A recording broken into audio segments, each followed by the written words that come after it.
थोड़ा सा एक्सेप्टेंस, ज़ाहिर है मार्जिन तो है तो हम बहुत ज़्यादा नहीं, लेकिन थोड़ा सा एक्सेप्टेंस के बारे में पढ़ लेते हैं। ऑफर की डेफिनेशन मुश्किल थी, एक्सेप्टेंस की डेफिनेशन आसान है। सर खामोशी के केस में क्या अज्यूम करें? खामोशी के केस में क्या अज्यूम करेंगे, इसी एक्सेप्टेंस के टॉपिक में ये डिस्कशन भी आएगी। आपने तो ऑफर दे दी है, अगला बंदा खामोश है, तो ऑफर के रूल्स तो पूरे हैं। अगर ऑफर देने वाला ही खामोश है, आप एक बंदे के पास से गुजरे वो खामोश है, फिर थोड़ी बार गुजरे उसके पास से वो अभी भी खामोश है, तो क्या उसने ऑफर दी है? नहीं। हाँ, उसने ऑफर दे दी और जवाब वाला खामोश है, तो अब हम एक्सेप्टेंस के अंदर आके इसका रूल पढ़ेंगे। ऑफर में उसका रूल नहीं था। एक्सेप्टेंस किसे कहते हैं? आसान सी definition, when the person to whom proposal is made signifies his assent to it, proposal said to be accepted। बच्चों वाली बात कर दी। उन्होंने कहा हाँ, जब किसी को ऑफर दी गई है, जब उसे मान जाएगा तो इस मानने को क्या कहेंगे? एक्सेप्टेंस। तो कॉन्ट्रैक्ट में एक्सेप्टेंस आ गई। अब जैसे ऑफर के एसेंशियल्स थे, वैसे ही एक्सेप्टेंस की भी एसेंशियल देखने पड़ेंगे। एक्सेप्टेंस कब एक्सेप्टेंस मानी जाएगी, स्टेप बाय स्टेप देखते हैं। एक्सेप्टेंस अनकंडीशनल होनी चाहिए। एक्सेप्टेंस एब्सोल्यूट और अनकंडीशनल होनी चाहिए। भाई आपने जो कहा बिल्कुल मैं मानता हूं, कोई मसला नहीं, जैसे आप कहते हैं वैसे कर लेते हैं, ये है एक्सेप्टेंस। ए ने बी से कहा मैं तुम्हें ये चीज़ इतने की बेचना चाहता हूँ, उसने कहा मैं सोच के बताऊंगा, एक्सेप्टेंस नहीं है। तो उसने कहा 2 रुपये कम कर लो, एक्सेप्टेंस नहीं है। उसने कहा आधी बात अच्छी लगी, एक्सेप्टेंस नहीं है। एक्सेप्टेंस किसे कहेंगे? जब वो एब्सोल्यूट होगी, कोई डाउट नहीं, कोई भाम नहीं, जो ऑफर देने वाले ने जैसे जैसे कहा था अगर वो वैसे वैसे एक्सेप्ट वाले ने मान लिया तो एब्सोल्यूट है, अनकंडीशनल है। लेकिन अगर वो भाई साहब ने कोई कंडीशन डाल दी, if any condition is imposed on acceptance then it would be called counter offer. वो फिर क्या कहलाएगी? काउंटर ऑफर कहलाएगी। ये बात समझ आ रही है? देन रीजनेबल मोड में होनी चाहिए। मोड किसे कहते हैं? तरीका, way of doing something. Offer देने वाले ने ऑफर देके कहा कि ये मेरी ऑफर है, इसको एक्सेप्ट करने का तरीका ये है कि 2 दिन बाद मेरी दुकान पे आना और कागज साइन कर देना। तो आपने उसको एक्सेप्ट करने का एक तरीका बताया। उसने व्हाट्सएप पे आपको मैसेज कर दिया मैं बिल्कुल कबूल है, मुझे आपकी ऑफर बहुत प्यारी, आपकी ऑफर लगी। तो क्या ये सही एक्सेप्टेंस है? नहीं है। अब उस बेचारे ने एक्सेप्टेंस तो दे दी, बस किया ये कि आपके बताए गए तरीके को फॉलो नहीं किया। तो लॉ ने थोड़ी सी गुंजाइश निकाली है। उसने कहा कि जिसको आप कहें कि ऑफर का जवाब दो इस मोड में, उसको उसी मोड में जवाब देना चाहिए। अगर आपने मोड नहीं बताया हुआ तो जो रीजनेबल मोड है उस तरह के दुनिया में जैसा ऑफर का एक्सेप्टेंस दी जाती है उस तरह से हो। और अगर अगले बंदे ने डिफरेंट मोड में आपको रिप्लाई कर दिया तो आपको चाहिए, आप इंसिस्ट करें नहीं भाई मुझे उसी तरीके से जवाब चाहिए जैसे मैंने आपको कहा था। अगर आप जोर नहीं देंगे तो समझा जाएगा कि आपने उसकी एक्सेप्टेंस मान ली। कॉलेज ने बच्चे से कहा था कि जी अगर आपने एडमिशन लेना है, ये हमारी ऑफ़र है, तो इतने हज़ार का कोर्स है, अगर आपने एडमिशन लेना है तो हमारे पास आएँ, फॉर्म भरें, साइन करें और पैसे हमें फिज़िकली जमा कराएं। ये कॉलेज ने एक्सेप्ट करने का तरीका बताया था। आपने घर बैठे बैठे ऑनलाइन एडमिशन किया, ऑनलाइन फ़ीस जमा कराई, उसकी रसीद कॉलेज को भेज दी और कॉलेज को कहा ये मेरी डिटेल है, आप अपने सिस्टम में इंदराज कर लें। अब आपने जो एक्सेप्टेंस दी है वो सही मोड में नहीं दी, लेकिन चूंकि आपने एक्सेप्टेंस दे दी और आप अपनी तरफ से जिम्मेदारी अदा तो कर रहे हैं, बस आपने मोड थोड़ा सा गलत कर दिया। कॉलेज के ऊपर वाजिब है कि कॉलेज आपसे कहे नहीं भाई मुझे इस मोड में नहीं चाहिए था, आप आओ फिजिकली फॉर्म तो कम से कम जमा करके दो। अगर कॉलेज खामोश है, अब वो भाई वाली बात कि खामोशी को क्या कंसिडर किया जाएगा। अगर कॉलेज खामोश है और आपने डिफरेंट मोड में एक्सेप्टेंस दी है तो समझा जाएगा कि ये एक्सेप्टेंस सही है, कोई एतराज नहीं है। किताब की इंग्लिश क्या कहती है? Acceptance should be made in reasonable mode. Acceptance reasonable mode में होनी चाहिए। एक्सेप्टेंस उस मैनर में होनी चाहिए जो स्पेसिफाइड है। Where no mode is specified, exception should be made in usual manner, जो नॉर्मल तरीके है उस तरीके से होनी चाहिए। भाई देखें, कॉलेज ने कहा हमें जल्दी से एक्सेप्टेंस भेज देना। अब आपको पता है कॉलेज में या व्हाट्सएप पे एडमिशन भेजा जाता है या फिजिकली आके फॉर्म साइन किया जाता है। तो अगर कोई मोड नहीं बताया हुआ तो आप वो मोड यूज़ करेंगे जो नॉर्मली उस तरह के कारोबार में चलता है, और अगर मोड बताया गया है तो वो वाला mode. If acceptance is not made in manner prescribed in proposal, offer shall insist for that. Offer को क्या चाहिए, वो इंसिस्ट करे। If he fails to insist, अगर वो इंसिस्ट नहीं कर पाता within reasonable time, it is deem that he has accepted, ये मान लिया जाएगा कि ठीक है उसने आपकी परफॉर्मेंस को कबूल कर लिया है। तो पहला एसेंशियल हमने देखा एक्सेप्टेंस एब्सोल्यूट होनी चाहिए, अनकंडीशनल होनी चाहिए। दूसरा हमने क्या देखा, रीजनेबल मोड में होनी चाहिए। कोई confusion? Then acceptance must be given before lapse of an offer.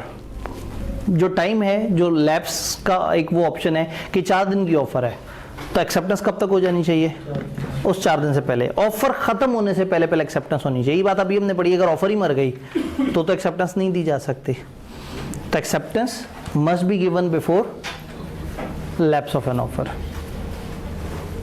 आज का आखिरी rule, acceptor must be aware of the proposal at the time of acceptance. के वक्त एक्सेप्टर को पता होना चाहिए कि ऑफर क्या है। एक्सेप्टेंस के वक्त एक्सेप्टर को पता होना चाहिए ऑफर क्या है। एक बड़ी टिपिकल इसकी जो एग्जांपल दी जाती है वो ये है कि एक बंदे का हो गया बटवा गुम, उसने करा दिया मस्जिद में ऐलान। वो अपने किसी दोस्त की तरफ गया था, उसका बटवा गलती से वहीं रह गया, फिर इसको याद नहीं रहा, बटवा गुम हो गया। इसने जनाब मस्जिद में ऐलान करा दिया कि जो मेरा बटवा ढूंढ के लाके देगा मैं उसे 10,000 रुपये का इनाम दूंगा। 5-6 दिन बाद इसके दोस्त ने जिसकी तरफ ये गया था देखा तो घर में इसका बटवा नज़र आया। वो बटवा उठा के इसकी तरफ आया, इसको बटवा दिया, इसने शुक्रिया कह के उसे गले लगाया और दोनों अलग अलग हो गए। वो बटवा दे के जब बंदा वापस जा रहा था तो रास्ते में एक साहब मिले। उन्होंने कहा कहाँ से आ रहे हो? उसने कहा यार मैं वो शेख अब्दुल कुद्दूस के घर से आ रहा हूँ। उसने कहा अच्छा वही शेख साहब जिन्होंने इनाम रखा था जो बटवा ढूंढ के लेके आएगा 10,000 का? उसने कहा ना करो, क्या था ऑफर? उनका ऑफर ये थी कि उनका बटवा गुम हो गया था और उन्होंने कहा था जो मुझे गुम हुआ वो बटवा ला के देगा मैं उसे 10,000 का इनाम दूंगा। तभी दोस्त जज्बाती हुआ, ये गया वापस शेख अब्दुल कुद्दूस साहब के पास और कहा पैसे। तो उसने आगे से क्या जवाब दिया होगा, केड़े पैसे? तो वो इसने कहा भाई पैसे, मुझे 10,000 इनाम दो। तो शेख अब्दुल कुद्दूस पे वाजिब है इसको 10,000 इनाम देना, क्योंकि इसने जो हरकत की बटवा वापस करना वो एक दोस्त की दोस्ती थी। इसने जो हरकत की बगैर ऑफर सुने की, इसने जो किया वो इसकी नज़र में एक अच्छा काम था। इसे नहीं पता था जी जो हरकत कर रहा है ये एक्सेप्टेंस है, ये इम्प्लाइड एक्सेप्टेंस है ना। अगर इसने ऑफर सुनी होती और बगैर कुछ कहे जाके बटवा उसके सामने मेज पे रख देता तो ये हरकत कहलाती इम्प्लाइड एक्सेप्टेंस। लेकिन acceptor must be aware of the proposal at the time of acceptance. Acceptance के वक्त आपको अवेयर होना चाहिए कि एग्जैक्टली प्रपोजल क्या है। क्या ये बात अच्छी तरह से समझ आ गई? फॉर एग्जाम्पल कॉलेज वालों ने एक स्कीम निकाली। उन्होंने कहा कि जी 25 दिसंबर को कायद डे की वजह से जिस बच्चे ने एन 25 दिसंबर को एडमिशन लिया उसको 50% ऑफ हो जाएगा। लेकिन वो ऑफर आप तक पहुंची नहीं, आपने सुनी नहीं, आपने किसी व्हाट्सएप पे नहीं देखी। आप इत्तफाकन किसी दिन चलते चलते 25 दिसंबर को छुट्टी थी, आपने कहा कॉलेज वाले तो बैठे होंगे, ये तो जज्बाती लोग हैं, तो पूरा कॉलेज हर वक्त ओपन रखते हैं। आप पहुंच गए और आपने एडमिशन ले लिया, लेकिन आपने नहीं सुना हुआ था कि 50% ऑफ चल रहा है। तो इंटरेस्टिंग बात यह है कि कॉलेज पाबंद नहीं है आपको 50% डिस्काउंट देने का, क्योंकि at the time of doing acceptance you were not aware of वो वाली ऑफर। आपके नज़र में एक बैच था जिसमें एडमिशन जारी थे, आप आए और आपने उसमें एडमिशन ले लिया। तो इसलिए हम कहते हैं कि यहाँ पे acceptor must be aware of the proposal at the time of acceptance. तो अगर उसे पता है तो वो एक्सेप्टेंस माना जाएगा, अगर उसे नहीं पता तो हम उसको एक प्रॉपर एक्सेप्टेंस काउंट नहीं करेंगे। जितना हमने यहाँ तक पढ़ा है, कोई सवाल, कोई कंफ्यूजन? जी बटवा अगर पुलिस वाले को मिल जाए उसे ऑफर का पता हो? जी, बटवा अगर पुलिस वाले को मिल जाए और उसको ऑफर का पता हो, अब एक अलग मसला आ गया। पुलिस वाले की तो ड्यूटी भी है कि उसने लोगों का खोया हुआ माल देना है और ऊपर से उस बंदे ने इनाम भी रखा हुआ है। अब यहाँ 2 रूल्स आपस में हिट कर जाएंगे। अगर एक बंदा वो काम करे जो ऑलरेडी उसकी ड्यूटी है, जिसके वो अलग से पैसे ले रहा है, तो फिर वो उसके पैसे दोबारा क्लेम नहीं कर सकता। तो अगर कोई फायर ब्रिगेड वाला किसी के घर के आके आग बुझाए और बाद में कहे मुझे पैसे दे, मैंने आपकी आग बुझाई है, तो वो कहेगा मैं तुम्हें पैसे नहीं दूंगा, तुम्हारी ड्यूटी थी। हाँ, अगर आग बुझाने के बाद आप उसे कहें कि यार वो ऊपर मोबाइल पड़ा हुआ है, वो ख़राब ना हो जाए, वो तो निकाल के ला के दे दो। अब फायर ब्रिगेड वाले की आग बुझाने की जिम्मेदारी है, मोबाइल बचा के लाने की नहीं है। अब अगर वो फायर ब्रिगेड वाले को आपके कहने पे भेजा गया है, अब वो उसके एक्स्ट्रा पैसे मांग सकता है, वो उसका हक है। तो रूल ये है कि अगर एक बंदे की ऑलरेडी ड्यूटी है, फॉर एग्जाम्पल एक दिन एक बच्चा मुझे कहे सर आज वाला टॉपिक ना आपने बड़ा अच्छा पढ़ाना है, मैं कहूँगा 500 रुपये दो ताकि मैं अच्छा पढ़ाऊँ, तो वो गलत है। मेरी ड्यूटी है, मैंने हर दिन अच्छा पढ़ाना है, तो मैं इस ड्यूटी के एक्स्ट्रा से पैसे नहीं लूँगा। ये अब मेरी जिम्मेदारी में है, आपने कॉलेज में एडमिशन कराया है, अब मुझ पर वाजिब हो गया है कि मैंने आपको अच्छा पढ़ाना है, तो जो मेरी ड्यूटी है वो मैंने करनी है, मैं उसके एक्स्ट्रा पैसे नहीं ले सकता। तो अगर पुलिस वाले को बटवा मिला और पुलिस वाले की ड्यूटी में अगर था कि कोई भी चीज़ वापस करे और उसके पैसे ना ले, तो फिर वो नहीं ले सकेगा। लेकिन अगर किसी और बंदे को मिल गया और उसने ऑफर भी सुनी हुई थी, तो वो वापस करेगा, तो उसको फिर उसके पैसे मिलेंगे। हो सकता है बंदे ने अपनी ऑफर में कह दिया हो कि मुझे कोई भी अगर ला के दे दे, भले पुलिस वाला भी, तो फिर मिल जाएगा, क्योंकि उसने खुद ही से इंसेंटिव दे दिया है कि भाई अब पुलिस वाला भी ला के दे दे तो खैर है। तो क्या हमें यहां तक बात समझ आई? Negative confirmation.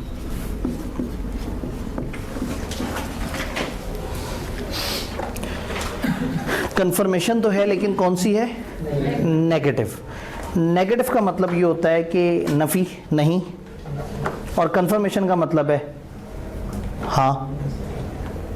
तो नहीं किस्म की हाँ, एक ऐसी कंफर्मेशन जिसमें आपने कहा है नहीं, या एक ऐसी कंफर्मेशन जिसमें आपने कुछ नहीं कहा है, या आपने कुछ नहीं कहा है और कंफर्मेशन हो गई है।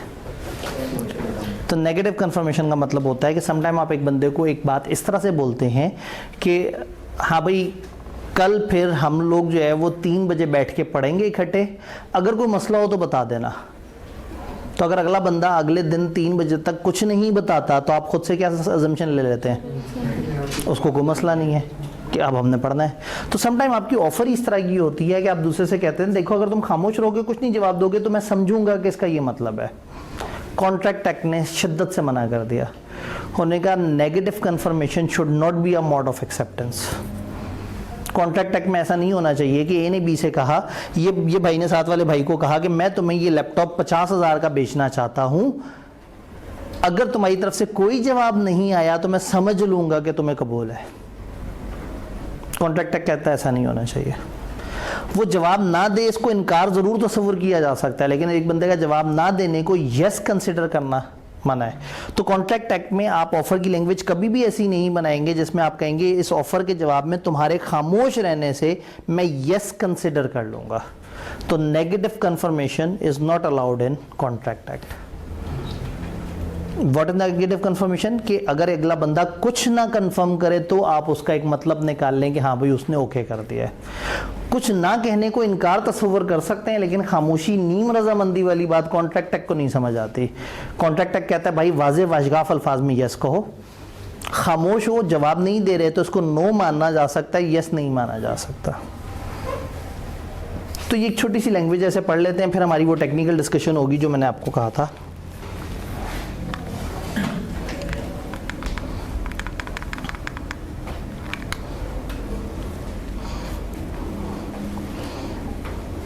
ये दरमियान में एक पॉइंट है, उससे ऊपर जनरल पॉइंट है, वो जो एक्सेप्टेंस की communication. Acceptance may be complete when it is communicated to, जैसे ऑफर में हमने पढ़ा था, offer can be accepted by word spoken और रिटन और through conduct of the person. आपने इस पर क्रॉस लगा दिए क्योंकि ये बात भी पीछे से पढ़ के आ रहे हैं। और तीसरी बात, it cannot be in the form of negative confirmation. And what is negative confirmation? Yani if not accepted within specific time, then it will be presumed to have been accepted. ये मान लिया जाएगा कि वो एक्सेप्ट हो गई है, तो ये वाली हरकत अलाउड नहीं है। ऑफर या acceptance should not be in the form of negative confirmation, यानी कि if not accepted within specified time it will be presumed to have been accepted. ये जो ये वाली हरकत है ये नहीं होनी चाहिए।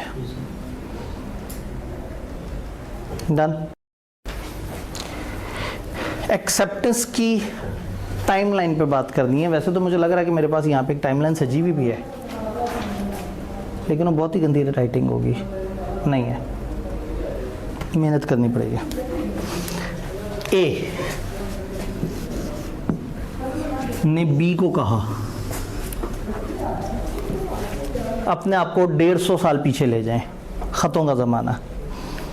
ए ने बी को खत में कहा,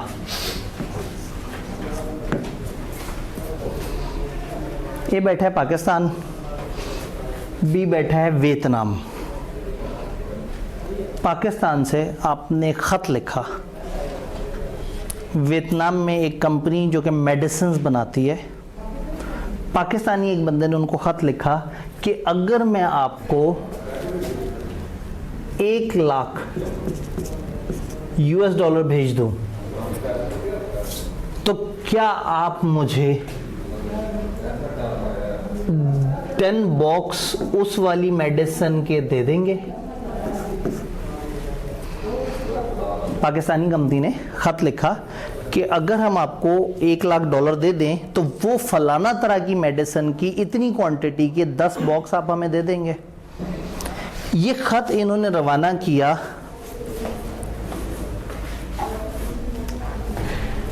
9 मई को।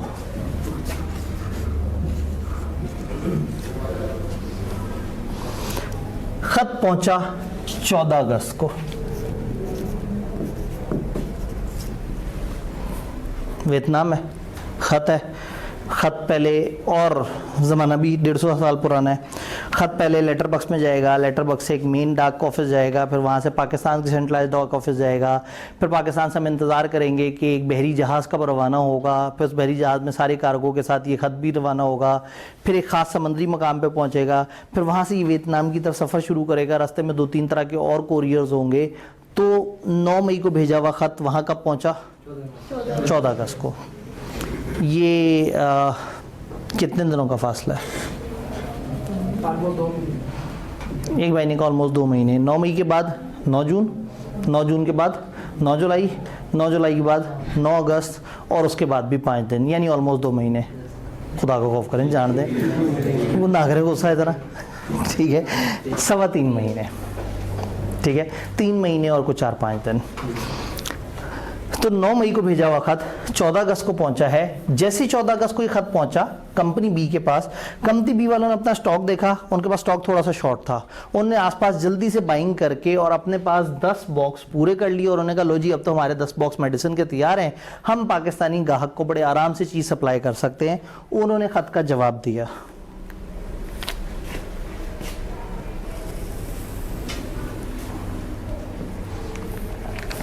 ये खत का जवाब दिया उन्होंने 19 अगस्त को, और खत पहुंच गया 28 नवंबर को। मैं गलती से कोई तारीख ना लिख दूं। अच्छा, दोनों इस तरफ वाली तारीखें खतरनाक है। 28 नवंबर को खत पहुंचा। अब ये खत जब इन्होंने 14 अगस्त को इन्होंने पहले देखा, 19 अगस्त तक इन्होंने अपनी सारी वर्किंग कर ली थी और इन्होंने खत रवाना कर दिया था। तो आपको क्या लगता है, खत रवाना करके उन्होंने वो डब्बे फेंक दिए होंगे? 10 डब्बे सामने आए थे तभी खत रवाना किया, तो 10 डब्बे साइड पे रख दिए होंगे। क्या किसी और ग्राहक को बेच रहे होंगे? क्यों? उन्हें लग रहा है कि कॉन्ट्रैक्ट हो गया, कॉन्ट्रैक्ट एक्सेप्टेंस पूरी होने पे होगा। खत तो अभी पहुंचा ही नहीं है। तो कितने दुख की बात हो कि खत पहुंचते पहुंचते 28 नवंबर से एक दिन पहले 27 नवंबर आए, और 27 नवंबर को वो किसी और को 1 लाख डॉलर दे के वहां से माल उठा ले, और फिर इनको अगले दिन खत भेजे जो कि 3.25 महीने बाद पहुंचे, और वो कहे सॉरी। तो यहां लॉ को लगा थोड़ा सा जुल्म हो जाएगा, तो लॉ ने एक उलट रूल दिया। वो कहते हैं जिस वक्त ये एक्सेप्टेंस का खत रवाना करेंगे उस वक्त ए बाउंड हो जाएगा। ए उस वक्त बाउंड हो जाएगा, चाहे उसे पता भी ना हो कि खत रवाना हुआ है। यानी ऑफर किस दिन कंप्लीट हुई थी? जब ऑफर का खत पहुंचा था। किस दिन पहुंचा था? 14 अगस्त को। एक्सेप्टेंस किस दिन कंप्लीट हुई है? हम कहेंगे ए की नज़र में एक्सेप्टेंस उस दिन कंप्लीट हो गई है जब खत रवाना हुआ है, क्योंकि उस बेचारे का कोई कसूर नहीं है, वो अपनी तरफ से कॉन्ट्रैक्ट डन करके बैठ गया है। उसने 10 बॉक्स निकाले और जब जवाब रवाना कर दिया तो ये सोच चुका है कि कॉन्ट्रैक्ट बन गया है।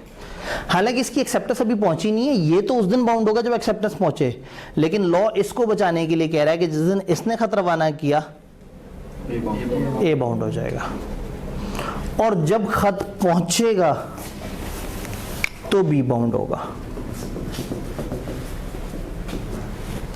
तो बस ये याद रखना, एक्सेप्टेंस में उलट हो जाता है। Acceptance is completed as per offeror when it is put in course of transmission. Offeror के नज़दीक एक्सेप्टेंस उस दिन कंप्लीट होती है जब खत रवाना हो जाता है, और एक्सेप्टर या ऑफरी के नज़दीक एक्सेप्टेंस कब कंप्लीट होती है? जब खत पहुंचता है। तो जिसके हाथ में खत होता है वो नहीं, दूसरा बंदा बाउंड होता है, ये भेजता है वो बाउंड होता है, उसको मिलता है ये बाउंड हो जाता है। क्या ये उल्टी कहानी समझ आई? चूंकि खतों के थ्रू एक्सेप्टेंस हो रही है तो हम ये चाह रहे हैं कि एक्सेप्टर के साथ नाइंसाफी ना हो, क्योंकि एक्सेप्टर ने तो खत रवाना किया है, लेकिन ए का क्या कसूर है? 27 नवंबर को क्यों नहीं कर सकता है किसी और के साथ कॉन्ट्रैक्ट?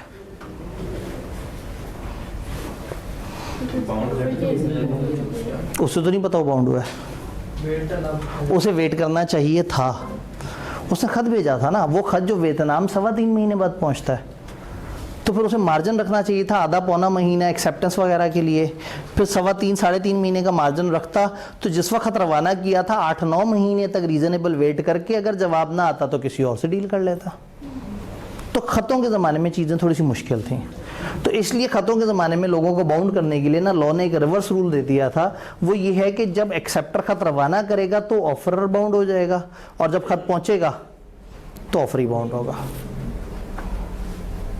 ये बात समझ आई? इंग्लिश इसकी देखते हैं।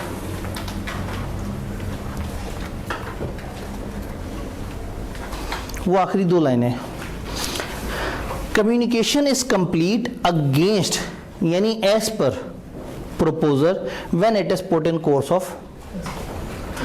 कम्युनिकेशन एज पर प्रोपोजर उस दिन कंप्लीट होती है when it is put in course of. Proposer कौन है? ए के नज़दीक ऑफर किस दिन वो एक्सेप्टेंस किस दिन कम्युनिकेट हुई है? When it is put in course of. Communication is complete against यानी कि as per acceptor when it comes to knowledge of. जब उसकी नॉलेज में आ जाती है तो फिर वो बाउंड हो जाता है। तो खत वो भेजेगा ये बाउंड होगा, ये इसको मिलेगा वो बाउंड होगा। क्या ये आपको चारों तरह की बात समझ आ रही है? खत तो ऑफर की कम्युनिकेशन ए करेगा 9 मई को, लेकिन कम्युनिकेशन उस दिन कंप्लीट होगी जब पहुंचेगा। यानी इन दोनों की नज़र में ऑफर की कम्युनिकेशन की डेट है 14 अगस्त, लेकिन एक्सेप्टेंस की डेट दोनों की फ़र्क है। उसके नज़दीक 19 अगस्त, इसके नज़दीक 28 नवंबर। कोई कंफ्यूजन? जी सब सही है। एक्सेप्टेंस हमें समझ आ गई। रेवोकेशन कब हो? रेवोकेशन किसे कहते हैं? तोड़ देना, कैंसिल कर देना। 2 डॉक्यूमेंट अभी तक हमने पढ़े हैं, ऑफर, एक्सेप्टेंस। ऑफर की रेवोकेशन कौन करेगा? ऑफर। तो एक्सेप्टेंस की रेवोकेशन कौन करेगा? ऑफरी। अब सवाल ये है कि ऑफर कब तक रिवोक हो सकती है? आपको क्या लगता है, जनरल कॉमन सेंस क्या कहती है, ऑफर कब तक रिवोक हो सकती है? जब तक एक्सेप्टेंस ना हो जाए। ऑफर कब तक रिवोक हो सकती है? ऑफर दी किसने? ऑफरर ने। ऑफरर के नज़दीक एक्सेप्टेंस किस दिन हुई है? तो ऑफर देने वाला अपनी ऑफर को उस दिन तक रिवोक कर सकता है जिस वक्त तक ऑफरर के नज़दीक कॉन्ट्रैक्ट कंप्लीट हुआ। ऑफरर के नज़दीक कॉन्ट्रैक्ट कंप्लीट होने की डेट है 19 अगस्त, ऑफरी के नज़दीक कॉन्ट्रैक्ट कंप्लीट होने की डेट है। अब रिवर्स करते हैं, एक्सेप्टेंस किसने भेजी थी? एक्सेप्टर या ऑफरी ने? बी ने। तो रिवोक कौन कर सकता है? बी। एक्सेप्टेंस कब तक रिवोक कर सकता है? 28 नवंबर, जो उसकी नज़र में एक्सेप्टेंस की कम्युनिकेशन की डेट है। क्योंकि एक्सेप्टेंस की कम्युनिकेशन से तो कॉन्ट्रैक्ट बन गया ना, अब जब कॉन्ट्रैक्ट बन गया तो ना ऑफर रिवोक हो सकती है ना एक्सेप्टेंस। तो ऑफर देने वाला अपनी ऑफर उसके नज़दीक कॉन्ट्रैक्ट की कंप्लीशन डेट तक कर सकता है, और एक्सेप्ट करने वाला एक्सेप्टेंस की रेवोकेशन इस डेट से पीछे पीछे तक कर सकता है। तो अब अगर आपसे को पूछे जी ऑफर की रेवोकेशन कब तक हो सकती है, तो आप वो टाइमलाइन बताएंगे जो एक्सेप्टेंस की टाइमलाइन है ऑफरर के नज़दीक। और जब आपसे को पूछेगा एक्सेप्टेंस कब तक रिवोक हो सकती है, तो आप कौन सी टाइमलाइन बताएंगे? जो ऑफरी के नज़दीक टाइमलाइन एक्सेप्टेंस की। किताब से पूछते हैं timing of revocation of offer.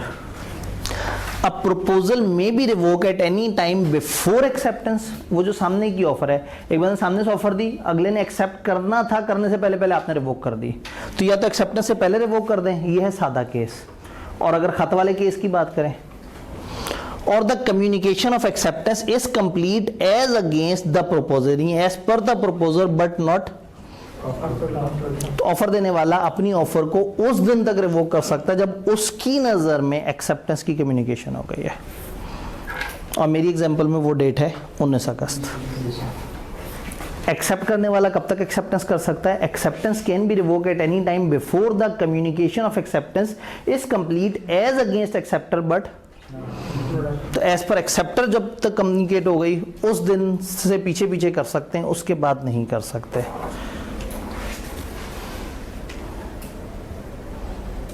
तो अगर ए ने 9 मई को ख़त भेजा और बाद में उसे ख्याल आया कि नहीं ये मैंने गलत किया, मुझे ऑफ़र वापस ले लेनी चाहिए, तो वो ऑफ़र वापस लेने का एक और ख़त तेज़ रफ्तार मीडियम से भेजेगा। चूँकि उसने जंग लड़नी है 19 अगस्त से, उसका सादा ख़त पहुंचा 14 अगस्त। अगर 15 दिन बाद ये रेवोकेशन का ख़त पहुंचाएगा तो वो तो टाइम गुजर चुका होगा। तो अब ए के पास डेडलाइन है अपना ख़त रिवर्स करने की 19 अगस्त से पीछे पीछे, और बी के पास टाइमलाइन 28 नवंबर से पहले, यानी बी को एक्सेप्टेंस पहुंचने से पहले रेवोकेशन भेजनी होगी। ए को ऑफर पे पहुंचने से पहले नहीं भेजनी, ऑफर के एक्सेप्ट होने से पहले पहले भेजनी है रेवोकेशन। तो क्या ये वाहिद प्रॉपर टेक्निकल चीज जो इस चैप्टर में है वो समझ आई है? पक्का? किताब ने उसके बाद एक बच्चों वाली बात बता के चैप्टर को क्लोज किया। रेवोकेशन किस बंदे के नज़दीक किस दिन काउंट होगी? जो बंदा मेक करता है, जब वो अपनी तरफ से रवाना करेगा वो समझेगा मेरी तरफ से हो गई रेवोकेशन। लेकिन असल में रेवोकेशन कब मानी जाएगी? जब वो पहुंचेगी। As against the person to whom it is made when it comes to the knowledge of. तो वही ऑफर वाला रूल, ऑफर पहुंचती थी तो वैलिड होती थी, तो रेवोकेशन पहुंचने पे वैलिड होगी। लेकिन एक्सेप्टेंस बड़ी शरारती चीज़ थी, चलने पे वैलिड हो गई थी। उसने भेजा आप बाउंड, आपने भेजा या आपने रिसीव किया वो बाउंड। पता नहीं मैं अपने सामीन और नाजरीन को किस मंजिल तक पहुंचा पाया। क्या पेपर में अगर सवाल आए कि इस तारीख पे ऑफ़र दी जा रही है, इस तारीख पे एक्सेप्टेंस हुई है, इस तारीख पे ख़त पहुंचा है, इस तारीख पे ख़त रवाना हुआ है, तो आप पेपर में बता सकेंगे कि किस बंदे के नज़दीक कब कॉन्ट्रैक्ट कंप्लीट हुआ है और कौन सा बंदा कब अपनी ऑफ़र को रिवोक कर सकता है। अगर इसमें वो रिवोकेशन भी ऐड कर दें तो फिर समझ आ जाएगा कि रिवोकेशन किस दिन से पीछे पहुंचे तो रिवोकेशन वैलिड है, बाद में पहुंचे तो ओरिजिनल चीज़ वैलिड है। कोई कंफ्यूजन कंप्लीट चैप्टर में? लेटर उसने जो है वो 19 अगस्त यानी कि 25-30 अगस्त को भेजा हो, ठीक है, तो 28 नवंबर के बाद वो रिसीव करे, फिर भी यानी कि फिर भी देखिए 28 नवंबर तो मेरी एक रफ डेट थी ना। आपने कुछ क्वेश्चन रखना है, जब आपका खत 3.25 महीने ले रहा है तो रास्ते में हंगामे भी हो सकते हैं, मसले भी हो सकते हैं, तो 3.25 नहीं 4-1 महीने तो आपको सोचना चाहिए एहतियातन। और दूसरे को एक्सेप्ट करने का भी टाइम चाहिए, उसने आपका माल अरेंज भी करना है। हमें दुख ये था कि उसने माल भी अरेंज कर लिया, आपको खत भी भेज दिया, 4 महीने का टाइम भी लग गया और आपने कह दिया सॉरी भाई मैं आपसे डील नहीं कर रहा। तो उसका क्या कसूर जो सामान रख के आपका इंतजार कर रहा है। तो लॉ ने यहाँ पे एक्सेप्टर को फेवर दी है, क्योंकि ऑफरर एक्सेप्टर अपने घर सुकून से बैठा था, ऑफरर था जो जज्बाती हो के आया था और खत लिखा था। तो इंतजार किसको करना चाहिए? एक्सेप्टर ने तो अचानक से बैठे बैठे एकदम से खत आके टकराया है, तो उसने टाइम तो लेना है थोड़ा सा, और टाइम लेके नेक नियति से उसने रिप्लाई भी कर दिया है। तो अब हक ये बनता है कि एक्सेप्टर बेचारे का इंतज़ार किया जाए। कितना इंतज़ार करें? रीज़नेबल कैसे होगा? अगर ये ख़त उसने दुबई भेजा होता तो शायद 25 दिन भी बहुत बड़ा मुनासिब इंतज़ार था, लेकिन ये ख़त वियतनाम भेजा है। अगर ख़त ऑस्ट्रेलिया भेजा होता तो शायद 5 महीने इंतज़ार करता, जो उसने कम से कम 5 समंदर क्रॉस करके जाना था। तो डिपेंड करता है ना। असल में इसलिए हमें नहीं समझ आ रही कि हम आज के दौर के एंड्रॉयड एरा के जनरेशन कौन सी वाले हैं? आप कौन सी जनरेशन कहलाते हैं? जन जी। अब जन जी वाले लोग हैं, जनरेशन जी वाले लोग हैं जो व्हाट्सएप पे मैसेज भेज के और देख रहे होते हैं कि ब्लू टिक कब आएंगे। हम उस एरा में हैं और बातें टीचर बता रहे हैं 150 साल पुरानी के खत चला है और 3.25 महीने तक खत पता नहीं कहाँ पहुंचा हुआ है। तो ये हजम थोड़ी होनी है, लेकिन खतों के ज़माने में ऐसे ही तो होता था। किसी को जल्दी खत भेजना होता था तो वो तार भेजता था। उस वक्त में एक ज़्यादा फास्ट तरीका होता था, उसे कहते थे तार। आज के ज़माने में उसको फैक्स कहते हैं। बड़ा मज़े का सिस्टम था। दुनिया ने ना आहिस्ता आहिस्ता स्कैनिंग की और फोटोकॉपी की मशीन सीखी। फिर दुनिया ने आहिस्ता आहिस्ता सीखा कि तारों के थ्रू सिग्नल कैसे जा सकते हैं। जैसे टेलीफोन के सिग्नल जाते हैं तो उन्हें सोचा इसके सिग्नल भी जा सकते हैं। तो अक्सर जगह टेलीफोन की एक एक्सटेंडेड लाइन लगती थी जिसमें तार की ऑप्शन होती थी। टेलीफोन के साथ एक डिवाइस इंस्टॉल कर दी जाती थी और वो डिवाइस जिस टेलीफोन के साथ होती थी वो डिवाइस सेंड और रिसीव करने की सलाहियत रखती थी। तो होता ये था कि आप फ़र्ज़ करें पाकिस्तान बैठे और आपने वियतनाम पैगाम भिजवाना है, तो आप एक फैक्स मशीन के पास आते थे, आप लेटर उस मशीन के अंदर डालते थे। मशीन के अंदर गया, मशीन के अंदर जाता था, मशीन उसको स्कैन करती थी, उसका डिजिटल उसके सिग्नल में कन्वर्ट करती थी और टेलीफोन की तार से उसको वियतनाम रवाना कर देती थी। वियतनाम में जाके वो सिग्नल बाहर निकलते थे तो एक फैक्स मशीन नज़र आती थी, उसमें जाके उस डॉक्यूमेंट का दोबारा से इमेज बनता था और वो वाली उसकी फ़ोटोकॉपी निकाल देती थी। तो दुनिया को ऐसा लगता था कि हम यहाँ से जो ख़त डाल रहे हैं वो वहाँ से ख़त निकल रहा है। हालांकि इधर का गया हुआ ख़त यहीं पे ही पड़ा हुआ होता था जो नीचे मशीन से निकाल सकते थे, और वहाँ का ख़त उसने प्रिंट किया होता था। लेकिन ये उर्फ़ आम में समझा जाता था कि एक अजीब सी मशीन है जो हमारे ख़त को तार में घुमा के डाल के और दूसरी तरफ से निकाल के दे देती है। तो ये था तार। ये 5 मिनट में प्रोसेस हो जाता था और इसके पैसे नॉर्मल ख़त से कोई पता नहीं शायद 150 गुना ज़्यादा होते थे। तो बड़े अमीर किस्म के लोग होते थे जिन्होंने अपने पास फैक्स मशीन रखी होती थी। तो अगर ख़त से ज़्यादा फास्ट प्रोसेसिंग करनी होती थी तो ज़माना था तार वाला। तो वही वाली बात है कि आप जिस एरा में हैं तो आपको तो कहाँ बातें समझ आनी है। एक और तरीका भी होता था एक विद इन सिटी कम्युनिकेशन का, कबूतर। कबूतर को अगर आप एक दफ़ा एड्रेस समझा दें तो वो उसके बाद जब आप उसको कहेंगे कि ये चीज़ उस एड्रेस पे लेके जानी है, वो एग्जैक्टली उस एड्रेस पे जाएगा। तो पुराने ज़माने में जैसे अभी आपने किसी को मैसेज भेजना होता है तो आप किसी ऐसी ऐप से मैसेज भेजते हैं जिसका पता ही ना लगे किसी को। तो पुराने ज़माने में लोग कबूतर के साथ जो है ना मैसेज बांध के और कबूतर को ऐसे उड़ा दिया करते थे। अगर उसकी याददाश्त ने काम किया और वो सही जगह पे आपका पैगाम लेके पहुंच गया तो फिर तो मज़ेदारी की बात है। लेकिन अगर वो थोड़ा सा भी लेफ़्ट राइट हो गया और किसी और ने आपका पैगाम देख लिया और उसने जवाब रवाना कर दिया तो कई साल तक तो आपको पता ही नहीं लगेगा कि आपकी गलत बंदे से खतों किताबत चल रही है। तो आपको कहाँ मसले समझ आने ये वाले। खैर ये तो मेरी भी पैदाइश से 100 साल पुरानी बातें हैं जो मैं कर रहा हूँ, लेकिन बहरहाल हमें सिलेबस में पढ़ना पड़ रहा है बिला वजह, क्योंकि हमें 1872 का लॉ पसंद है।